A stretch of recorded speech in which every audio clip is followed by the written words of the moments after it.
My family journey. My name is Lynda Louise Uriarty, born August 19, 1952, in Los Angeles, California.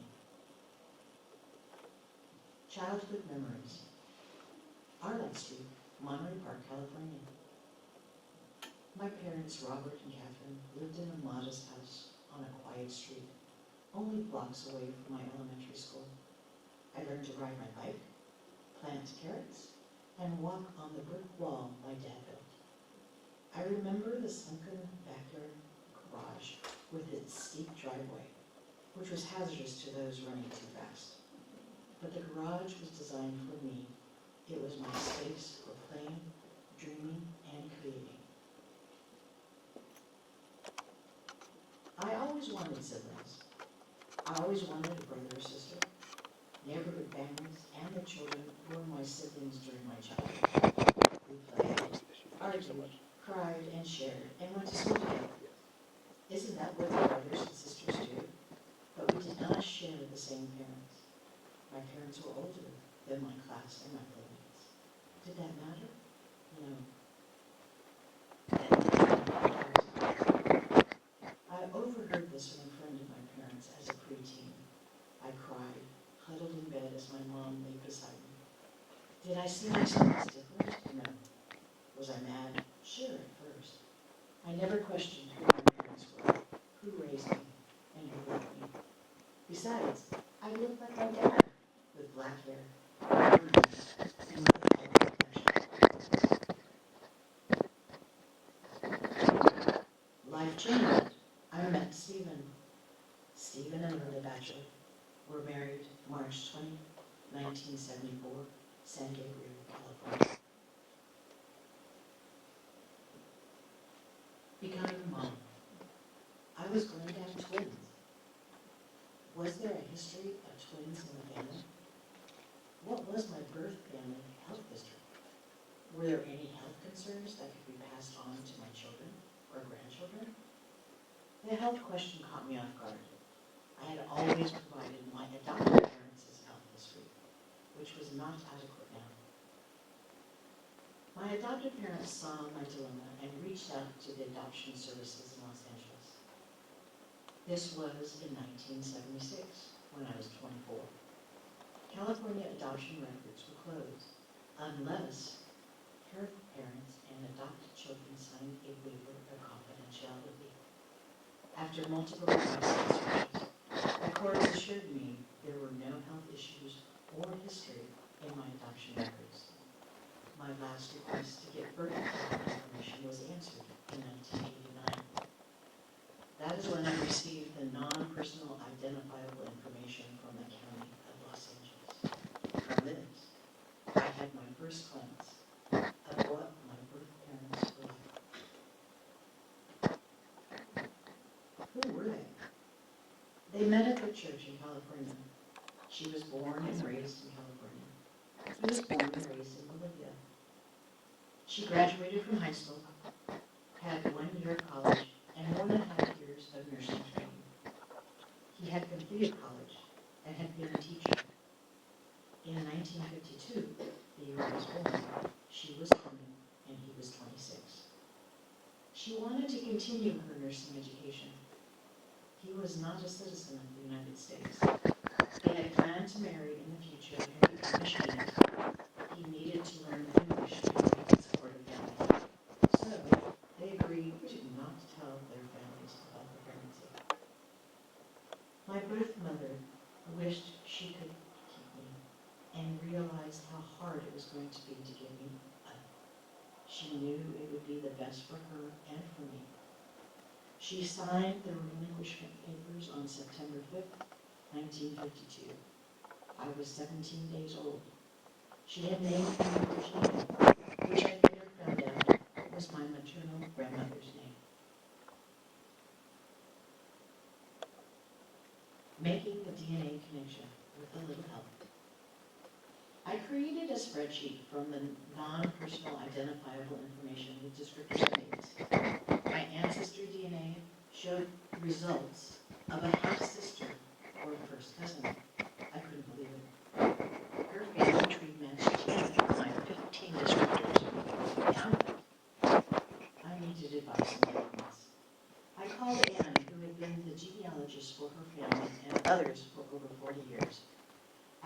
2-hour phone call, she not only helped me create a new family tree, she started filling in the tree with possible names and dates based on my DNA matches. I was expected to verify these things. I had drafted an email to send as my initial contact and fine-tuned the email based on genealogists' recommendations. It was a crash course in genealogy and homework. We used websites and began maneuvering through ancestry's hints, matches, and trees. I was then ready to send the email. Kimmy was the first to receive my email. She was not surprised, believing I was another cousin, since she had so many. She shared additional information trying to confirm how we were related. Her information verified that we had the same mother, but that verification could not come from me. It had to be from Kimmy. I did not wait long for that verification. I received a message from Jean explaining Kimmy was her cousin. After lengthy text conversations, her final words to me were, "You are family." Jean knew my birth mother and remembered her brothers talking about her and how she was unable to come home after nursing training. They secretly had sent her money while she was away. That was the verification I needed. Kimmy was my half-sister, along with 2 additional sisters and a brother. Did they know my birth father? No. Bound siblings, the Herrera Cunningham family. Judy was the first sibling I got to meet. We met at a Mexican restaurant along with her daughter Brianna in Tennessee. I had asked Kimmy if I could meet the other sisters. Kimmy and my brother lived in California, but the 2 sisters were living in Tennessee. Phone numbers were exchanged, and Judy called. My husband and I waited in the back of the restaurant, anticipating Judy's arrival. It was a remarkable and surreal moment. I knew Judy was my sister the moment I saw her. Brianna gently guided the conversation between the newly found sisters. We parted, knowing we would always stay connected in some way. Were there concerns? Yes. The other sister was apprehensive, and the brother sided with her decision to not meet with me. They probably questioned everything they knew about their mother. In the next few months, I finally met all of my mother's children and was included in a family reunion where I was introduced to the extended family. Newcomers to this annual reunion were asked to step up and introduce themselves. How do I explain who I am? I wasn't sure where to start. They were niece, Celia, Kingsbury, who came to my rescue and introduced me as her new Auntie Lynda. My family asked me, "Why did you accept me so readily into the family?" Her answer, "Our mother would have never sent you away."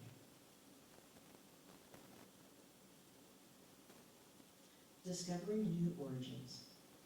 The Ortuno Corina family.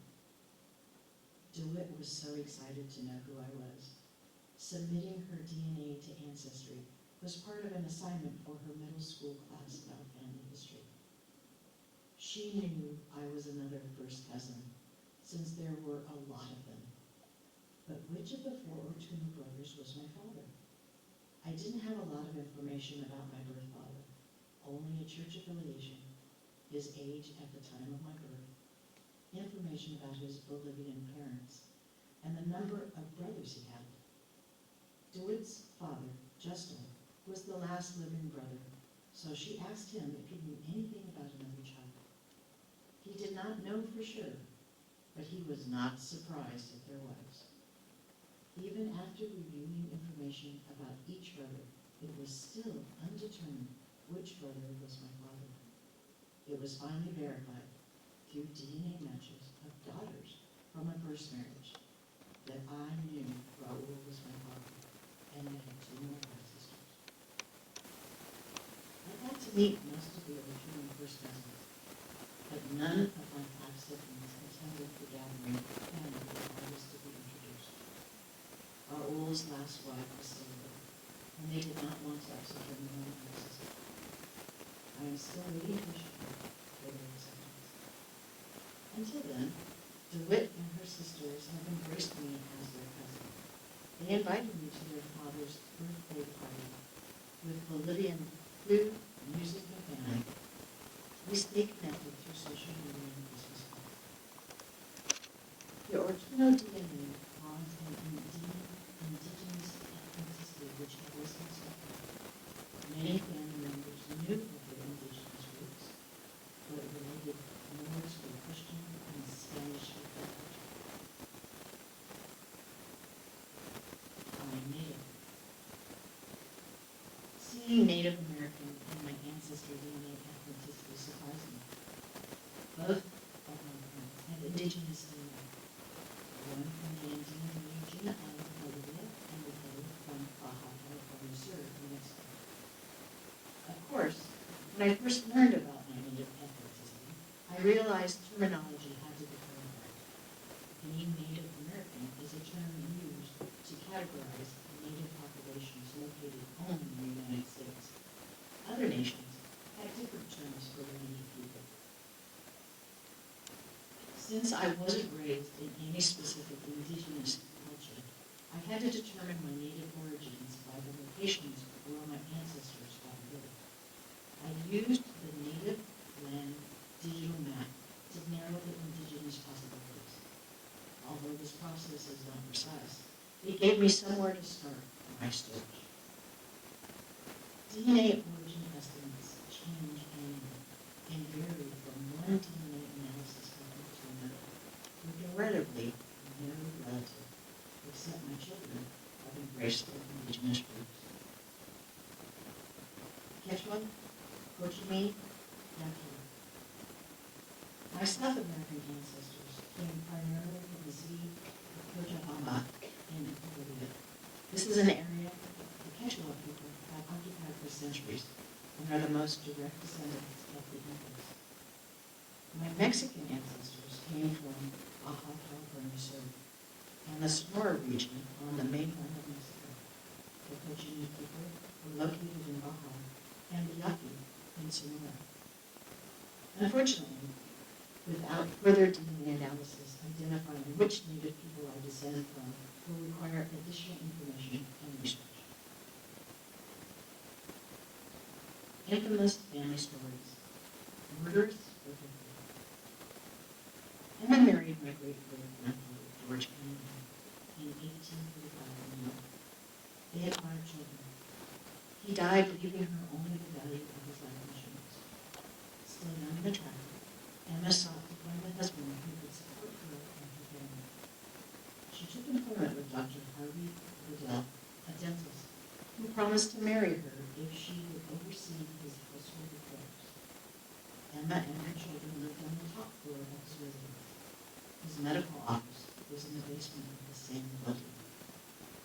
Dr. Goodell was found dead in the basement with multiple stab wounds, which led to Emma's arrest, imprisonment, and trial for his murder. There have been multiple books and case law citations written about the arrest based on circumstantial evidence, inadequate interrogation practices, and relentless media coverage. Emma was pursued for the rest of her life regarding her trial, even after her acquittal. Athlete or refugee. Raul was a committed athlete and was great at sports. He was on Bolivia's national soccer team and was preparing to play for Bolivia in the World Cup. His family operated a grocery store, which may have put them at odds with the socialist and nationalist movements which were occurring throughout Bolivia during the 1930s and 40s. With the insistence of their father, Raul and his brothers sought to migrate to the United States to further their education and professional lives. Raul never got to play in the World Cup. His immigration papers were approved, and he had to leave his beloved Bolivia. Carpenter and movie consultant. Judah's father, Luis, was a skilled carpenter and helped to build the Hollywood Bowl and parts of the SeaWorld exhibits in California. He was also a movie consultant on the film titled Pancho Villa as himself, starring Antonio Banderas. As a young boy, he knew Pancho Villa and would not only run errands but guns for him. Family become professionals. The Ortunos and Colinos came to the United States to become health professionals. 2 of the 4 Ortuno brothers became physicians. Justo, the last of the brothers living, is in Baja California. Community leader. The Bolivian community in California benefited from Raul's commitment to young people. He coached the community soccer team to a national championship and started a benefit tennis tournament to support youth sports.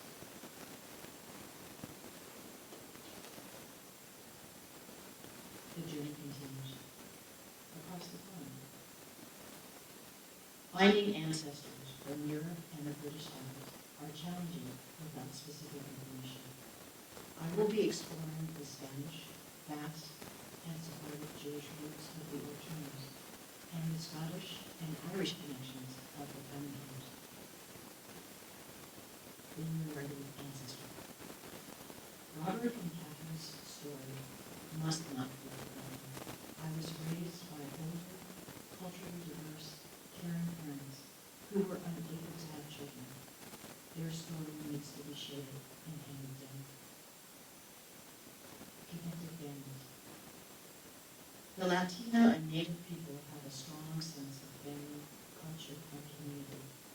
DNA and ancestral research have identified possible connections between my adoptive and biological families.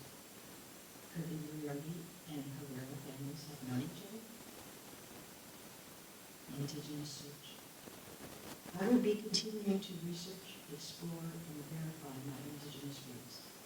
I have begun to expand my experiences and knowledge of U.S. indigenous cultures and hope to have opportunity to learn more from the Bolivian native culture.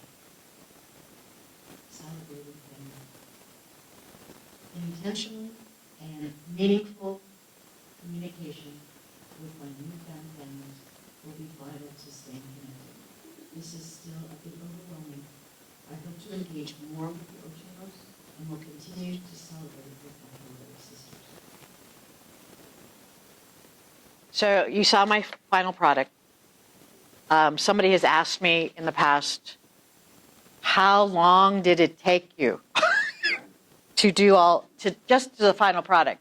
As you saw, I started this DNA journey when I was first married and before children. I won't tell you how old Cheryl Ann is, but she is in her 40s. And so I'll give you that much. So it's been a while, and it's been a long time. And the project itself, it took me probably about 3 or 4 weeks to gather images, to write short stories or short narratives, and it took us 2 days to do the oral part. And so let me tell you how this all started. So I had a goal. I had a very specific goal, that I needed it to be interactive, the story interactive, not look like a scrapbook, not look like just documents being scanned through a scanner. I wanted my grandchildren and my children to have to turn the page. And that's why you saw the little page being turned like that. And I said, oh, that makes it more interactive, because I didn't want to bore them to death. So so my family, sharing it with my family was my first objective. Sharing my discoveries all along with my family. Every time I met, as you can tell over the years, and over this time frame, I had, ever since 1989, I'd been talking to them, what had happened, who I connected with, but I needed to put it all in one concise place. And be honest with you, when I joined the Riley County Genealogy Society, their support helped me and encouraged me to get to this point. If it wasn't for them, I don't think I would have done And of course, when Charlene says, well, do you want to go to the history fair, the genealogy fair? I'm going, uh-oh, I better really start doing it now. So that is how this happened. My children have, as they've heard this story over and over in a variety of different ways, they all submitted their DNA to Ancestry and 23andMe. And I will say that in this case, Cheryl Ann was the one who has embraced, and her children have embraced especially the origin and the ethnicity estimates, which surprised all of us. And we wanted to look further into it. But her interest was more piqued than my other two children. So, what was my criteria? What did I say? What does it say up there? The format had to be similar, interactive, and like a children's book. That's my one.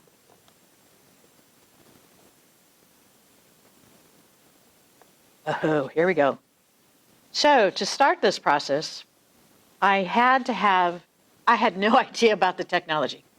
I knew my criteria and what I wanted. So I actually went online and researched all of these, as you saw, Canva, Shutterfly, I think that's Adobe Express, I think it is, Mixbooks, and others. And I even tried the trial versions and paid for it for a little bit so I could experiment to see if they would fulfill this requirement of mine. And only one matched, and that's Mixbooks, and that's the one that's up there. So Mixbook had a template which was visually appealing to me. It had that turning the page ability, and it allowed me to edit images, narratives, had a stylized way of the template you saw up there. It was really stylized in a way that I liked for those images. And the bonus, it didn't look like a scrapbook. I could and still can purchase that as a hard copy book if I choose. My daughter says, yes, you need to do it. I say, why? But she for a hard copy, she wants it. And so I did this over 8 months ago, so it's still available online for me to purchase. Drawbacks. And in a way, I think of it now, and it probably wasn't a drawback. I tend to be a storyteller like my husband, and we can go on forever. This limited me to 25 pages. It could only be viewed online at this time, the Mixbook, and it could only be shared as a working project to relatives and family members. At least that's what I thought until I reached out to my daughter. And I think we change now, right?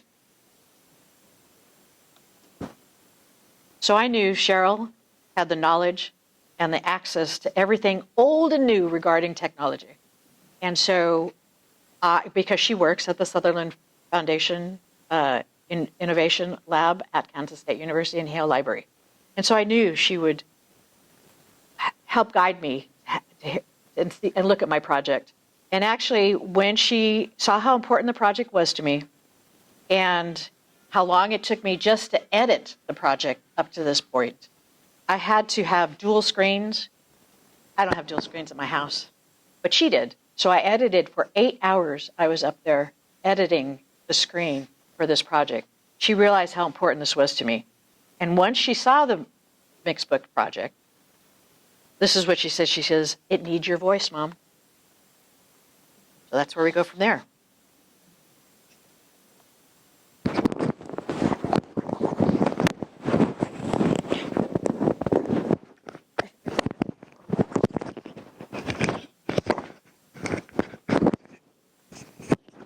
So yes, when she came, I should know better. Okay, so when she did come and say, hey, I want to come visit your work, the screens that she's talking about are about this big at the peak. So she was working on the typical laptop, and she didn't have, like, the text on it was too small, even with glasses. And she goes, do you have anything that can help? Like, yes, I do. Quite big. And she did. She spent all day hanging out, getting whatever, maneuvering photos, maneuvering the text and changing it however she pleased to do so. And then when I said, hey, why don't you read this so we can record it? She failed to mention the little story that she has, or rather I have it now, a cassette tape of my grandfather telling her, I don't even know what he means. Have it in Spanish? And I barely know Spanish. I don't know if he was telling stories or reading a book, but it's him just kind of meandering on a cassette tape. But I still have it at home.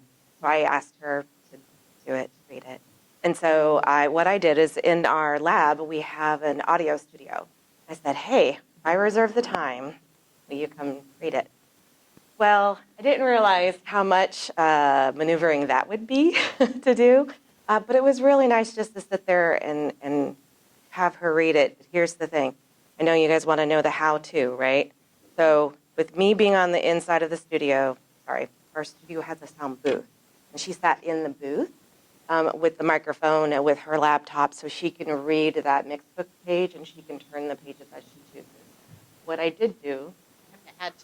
She told me I had to write a script. Yes. And I said, what? And so I had to write a script for this. And she changed it as we went along. So I thought my work was done by doing this mixed book project. Real simple, real easy. No, the script and the voice. Inflections was part of this. Yeah. So I did pause her a lot to make pauses, if that makes sense. So as she read it out loud, I'm like, hey, Mom, this is how it sounded to me. Is that what you meant to it sound like? And she goes, well, no. I go, okay, well, let's try to redo that. So she had her script so she can, I know how she works, so she could write the commas down. She can put the little hash marks or whatever she needed to make that inflection to sound like what she wanted it to with the book. Now, keep in mind, I had her read the page as a page, or even sometimes just the paragraph and then the other paragraph. If that makes sense. And I did that for a reason. So that way, when we transferred everything into a video, I can align the sound, the story, to fit the pauses that we needed to turn the page. I'm going to bring it up. It reminded me of that little kid book when I was a kid called Little Critter, and it made that little chirp of a cricket to turn the page. I thought of that every time. I'm like, oh, we need that little pause to turn that page. So, actually, I think I already went and skipped myself to the next thing. Yep. So as we were in the sound studio, so you can see right here, that's the booth where she sat on the inside and I sat on the outside. Oh, you can't see my mouse, but yes. So I would be sitting where that gentleman was, and where the purple, he's on the inside of the sound. So that's where she was. Yeah, we have a giant microphone. She had the headset so she can hear herself. I'm on the outside. I can also hear her, but I also had a headset, and I can speak to her as she was doing it. So that's why I did, hey, Mom, as we were doing the recording.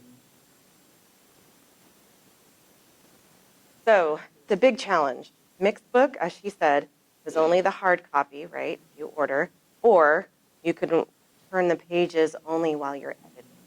It didn't have an option to do video at all. So this was the tricky part. So what I did with all those recordings, all those audio recordings, I brought it to my computer where it has two screens, two normal size screens, and I used Snippet, of all things. If you have a Windows computer or laptop, you should have some form of Snippet. I have learned today that Windows 11 is the end beyond are the ones that do have this capability of either taking a screenshot of whatever it is on your screen, or you can hit video and you can record anything that's on your screen. So what I did is I had the right screen have her mixed book in the editing mode, right? So we can turn the pages. And then I had her audio that I had lined up already in order through a different software so that it was in the pages, but I can also pause and play however I needed to. So in other words, this took me a few hours, a whole day, mixed between a couple different things, of actually hitting play to order the story, sound as I practiced turning the pages myself. I was the cricket, right? So I listened to it, turn the page, and so I had to align it and just kind of mix it into the packages. So all I had to do is do the snippet for the video hit play, and very intently watch and listen. Cricket, cricket, turn the page, and it recorded fabulously. Actually, I think I did it after all the practicing, a lot of practice. All right, so this just to sum it up. I'm actually going to read it just how I wrote it this morning. However you decide to save and share your own stories is in your own storytelling ways. We both encourage you to try.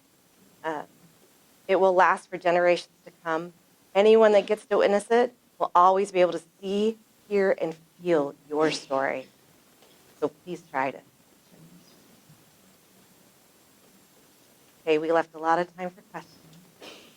By the way, this was Tulip Fest. That was this weekend when it stopped raining. And there's both of our contact emails if you guys have questions.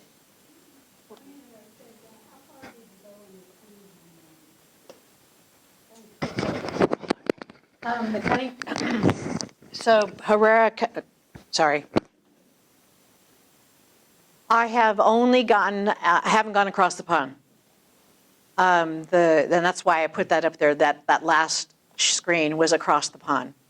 The reason is I contacted the Cunningham clan, that I'm part of their society, and she has a genealogy. There's a genealogist on staff as well for her, and she questioned whether that was the right Cunningham, and I had to dig up verification. She hasn't responded to me since then, so I haven't gone across the pond because there's a lot of Cunninghams.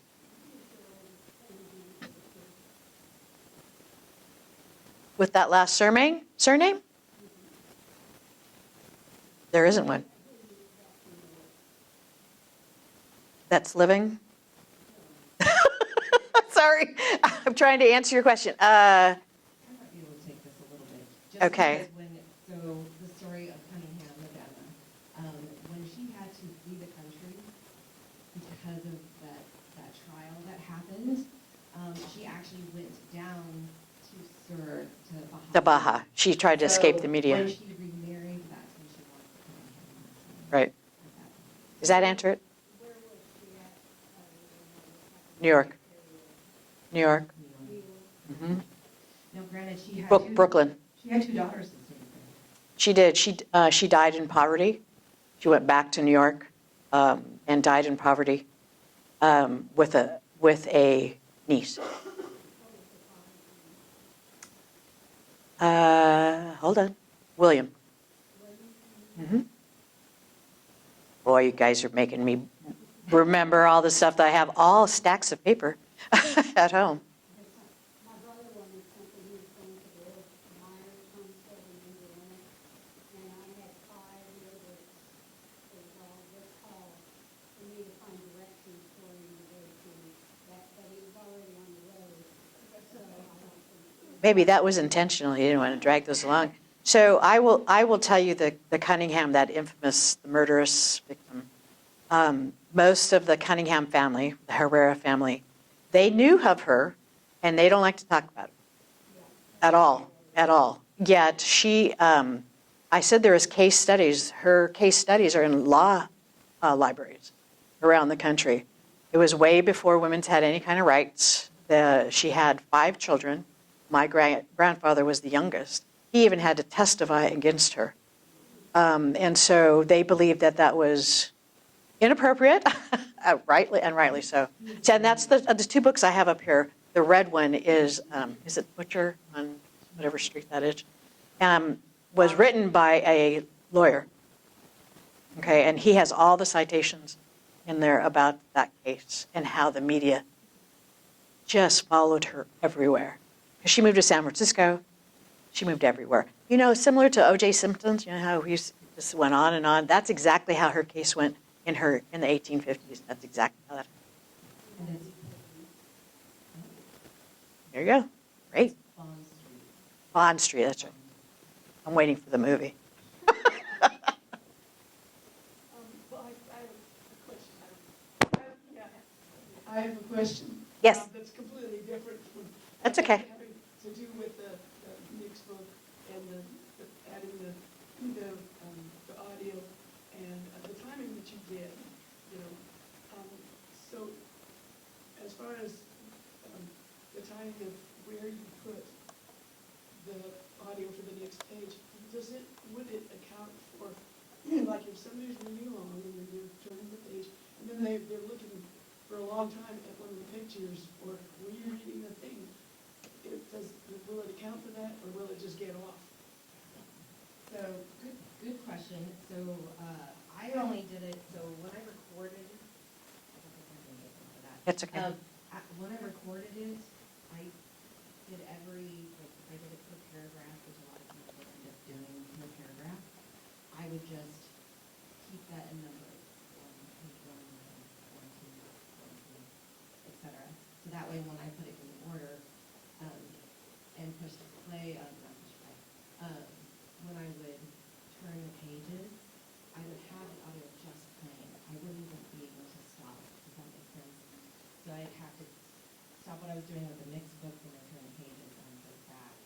And so I had to have the timing done ahead of time before I recorded it. Does that make sense? So what you hear audio-wise and what you see is all one file. It's all together. You can't manipulate that. I do have a separate file still, so I can go back in and redo it. But if once you pause one, you can pause the other. That makes sense. But like a video, there's a pause button. Yeah. And your goal was to create a video, despite the fact that originally, or perhaps eventually, you want to have this be interactive right now. My original intent was not to create a video, but she's the one who said, if you want voice on it, you have to have a video. I said, okay. I didn't want to have her push play on the sound and have a video mixed with her, or just have it there so people would have to come up and push the button themselves. But then the stories would keep going, and I wanted to do that. So, yeah, my fault. But it came out. Yeah, Judy. So is there no software that would do this? If I wanted to do it, I couldn't. Actually, you can. Now, granted, learning the software is going to be half the battle, I'll be honest. A lot of times it's tutorials online and things like that to find the software. A lot of Adobe products, there's Adobe Premiere Pro, and we actually have that in the lab if you ever want to come in and test it just to see if it's something you want. Now, granted, we can show you where it is on our computer and you can sit down and turn it on and play with it, etc. There are tutorials online, but we have some on our library website too that you can watch. But other than that, it would be completely up to you to design whatever your heart's desire is. So Judy, I didn't find when I went through Adobe Express, because that was one of the ones I experimented with. Yes, you can put the voice to it, you can put pictures to it, you can do, but it didn't have the turning of the pages, which was what I wanted. See, I was thinking children. Who would be interested in turning, you couldn't do that. That was the only thing. And it was very difficult for the tutorial. I didn't have the time nor the energy to learn. Maybe I still. Lynda, did you find out if there were other twins? You mentioned earlier that you were wondering if there was twins since you were having twins. Yes. On both sides of the family, there are twins. On both maternal and paternal, there were twins. And my daughter, not this one, had twins. So she says, who do I blame, Mom? And I said, both of them, yes, there are twins on both sides. They are not living, but I found out. You can tell. So I've connected with my Cunningham Herrera family every year. I go to see them every year in Tennessee. And one brother and one sister has died since then. So we still go down there, and we're very, very close and stay. We don't talk to each other on the phone, but also social media, and we go visit, and that's a big deal. So the other families in California, not so much, but we stay connected. Christmas cards, social media, and that kind of stuff. What's interesting is when I brought the pictures back, as you saw one picture in particular of all my first cousins, everybody in my family said, oh my gosh, you look all alike. And a lot of times when you go through Ancestry, oh, does this look like, we look like we're related. You really can't tell, but that was my I could tell. I said, oh my gosh, I am related to that. I look, and my children do. And they all look at my children and my grandchildren, and they said, oh, that looks like Richie when he was whatever age he was. So it was interesting. And there's a lot of coincidences as I continue conversations with my Cunningham and Herrera family of out of their grandchildren are coming to me because they knew my mother and my grandmother, and I didn't. And so they would say, just your mannerisms are like her. You like the same ice cream? And I go, really? It's interesting how you find out these little things, and it floors them. Every time I go visit, they go, you haven't seen me in a year. They go and said, oh, it's out of the corner of their eye. They think it's their grandma. And your music. My music, we're both singers. We were both singers. I didn't know that either. And we all sang. And we all still sing together when we're together. I don't sing. But anyway, yes. Any other questions? It's a long story. And there's a lot more stories connected. That's it. Charlene? Yes, one more. Yes. No, I could take as many as you want. I have a loud voice. She does. So long as the recorder behind you gets it. How much money, how much financial cost do you think that you put into this project? In your subscriptions for Ancestry, obviously you had access to a studio that you didn't have to pay for, but you had somebody that knew how to do it, because you were just saying time, energy. So overall, in your, what you say, 1989? Yes, that's when I became serious. So obviously, Ancestry only lets you get so far in your search unless you up your subscription again. That's correct. And so just long shot, how much finance outside your sweat equity? Yeah, because I can't count that. Any genealogist, they go down those rabbit holes, they're up till 3 o'clock in the morning, right? All those genealogies out here, that's a lot of time, yeah. As you know, Ancestry, I now have to go international. That's why Across the Pond is important. All the Mexican and Bolivian, all has to be international. So I had to I have paid my Ancestry annually and internet at the highest level now. I let go a little bit lower before, but it also depends, how much time you do, how much time can you commit is the question. And so why pay $400 and whatever dollars is $467 now? The library, you can come to the library and use that same access. You can go to the genealogy society and use that. You can go to the you can go and use anybody else's subscription to that. I can tell you when Fold 3, which is the military, I have a lot. So I manage now multiple trees of my families. So it's making me worth my time and effort to follow their hints and build their trees. And I also, as you heard, I didn't want to lose my adopted family's stories. I have that as well as public information, and so I do research and hints on them as well. How much time do I have? But let me back up. For this project in particular, it was only my aunt. I had already done all my research for my Ancestry. I didn't have any money. Mixed books I didn't pay for. It's free. I thought, like I said, I thought it was done. And all those images you saw were my images. So when it comes to the video part, the audio part, believe it or not, our lab is open to the public. Anyone in the community can come use our equipment for free. Surprise! The tax dollar. Come visit. Yes, Mark. Recommendations for how to file photographs before they year, date, or name, processing and file. I process them by family, by surname family. You notice I said Herrera Cunningham. So I have two separate files for Herrera and for Cunningham. But yet I keep them all together because I know they're, for me, for they're mine.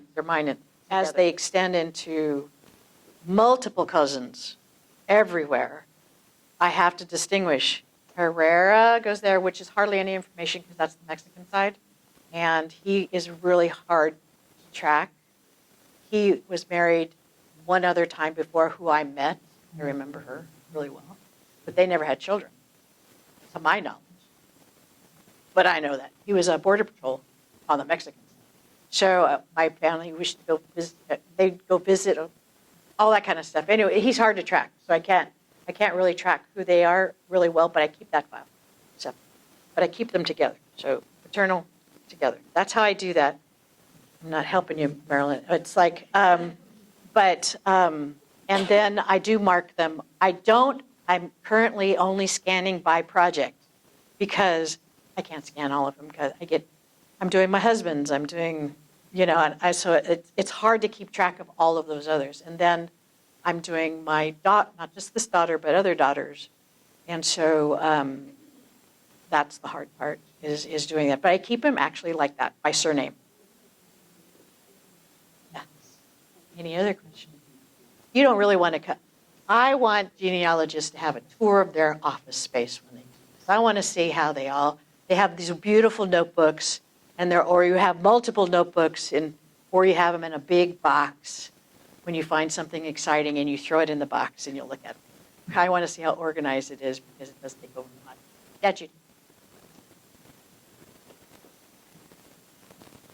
On that question, I've been using Photoshop Elements to organize my photos. However, I've outgrown it. What do you recommend? I mean, I have thousands of photos now, and the tags just aren't working real well. Do you have a suggestion? Oh, you're looking to me? Honestly, I think you have more photos than I do, for sure. Because mine are still my grandchildren and what photos I have right here. Just today, I was going through about 4,000 of them. So- Literally, but I have external hard drives that I have, and I think at one point, when I decided today, that I'll be getting, or probably do it also for surname for hard drive. Yeah, Then the I hard can put in drives, all yeah. the documents on that hard drive. I can put photos on that hard drive. I can put all the kinds of. Look at that. We're going back to hard drives. Woo! But then also the hard drives aren't attached to a computer that can break.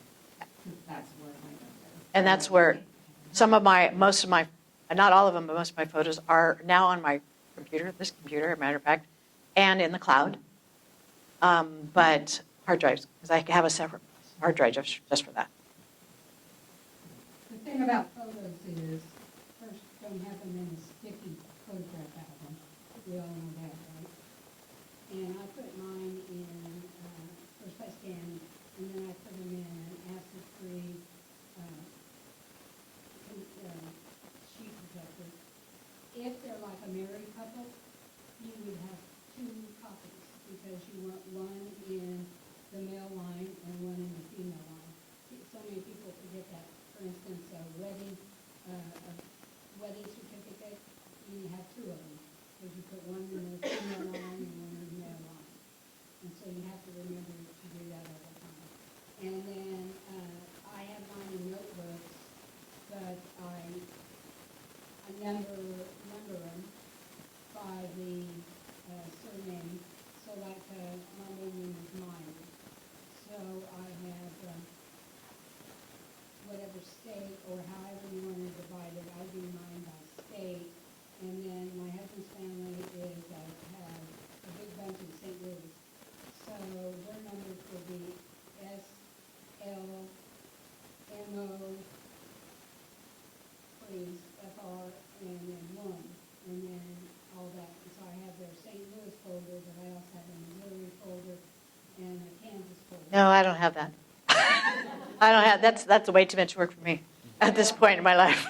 If you have But, the 100,000 sheets of paper that I do, yeah, that's how Mine's you online. keep track of it.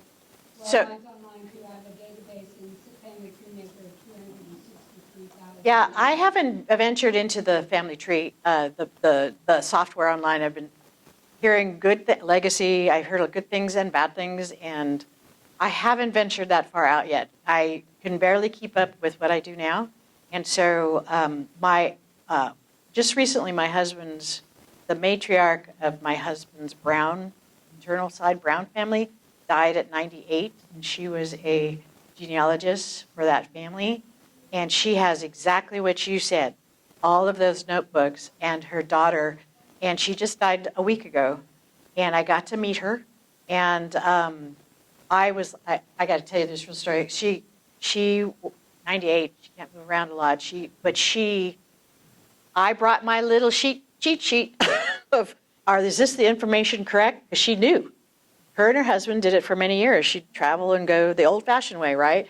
And she had all these things, and she'd tell her daughter, go get notebook number, da-da-da-da, M-O, whatever, just exactly what you said. And she'd go into the library, and she would pull and said, this is what you're looking for, Lynda.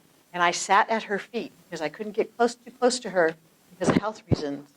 And so I sat and had all these notebooks around me and copied them by my photos.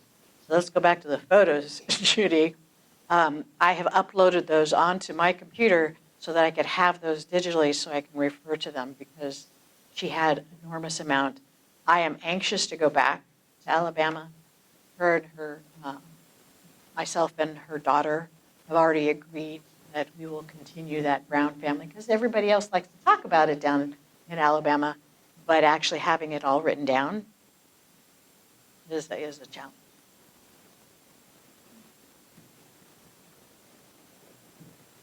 Like the keep you're doing, but one advantage of Photoshop Elements is it tags photos.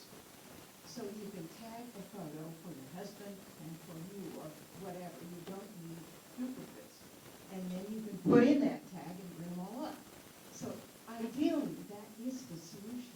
But in practice, I got find something I'll let you know. Well, I thank you everybody for coming. Let me tell you what, I am a novice. I am just starting. Most of you have been doing these for decades, and I have just started. And the reason this is a team effort, not just because Cheryl Ann is the technology person, but because how many of you say, to your children, don't you want all this stuff that I've gathered over the years? Don't you want? And they said, no. Cheryl has. So she is the family historian to both sides of our family. And I'm surprised no one asked her why. Why did she choose to do that? Why did you, Cheryl? The weirdest thing, I like old stuff. Well, I do, actually. I love the Victorian type atmosphere when it comes to looking at some of the society and love it. But when it comes to our family, I think it's because for so long we had no idea about your birth parents, and then when we found out, it's like, wait, what? Huh? Oh. And then, of course, the ancestry, getting all the DNA markers. Yeah, I've always loved genetics since I was That's true. That's true. really obsessed with it because I had it at a time in high school or something, or we're like generating our children, and I used photographs of my brother and myself, and like, oh, what if our kid look? I get all the recessive genes with the curly hair and the green eyes and really tall, which is not our norm. My daughter is 5'5" now. She's just turned 16 yesterday, and has curly hair and hazel eyes. So I don't know how I did that, but there you go. But yeah, I always just like biology and history, and then now being able to hear the stories. And I also carry the storytelling gene. So it's kind of nice to be able to gather those stories and then now be able to tell them the journey. Thank you. There's no more questions.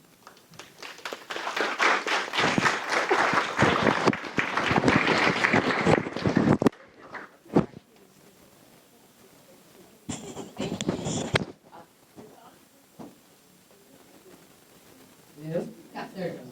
I just wanted to make an announcement. Next month, our program is going to be the last Sunday, May 31st here, auditorium, same time, same place. Danielle Hall, who serves at the University Records University records at Kansas State University. We'll be talking about Cora Kimball's diaries. These are available online, too. You can see them. About Cora's experience with civil contribution to the late 19th century Manhattan, Kansas. She'll also be talking about Cora's efforts at Sunset Cemetery and the leadership, environmental, and cultural initiatives to show how women shape their communities in visible and invisible ways. Also, the Kimball, you can see their house at the top of Points. The Kimball Castle is where she and her husband Sam Jr. lived. So please come back next time. Thank you.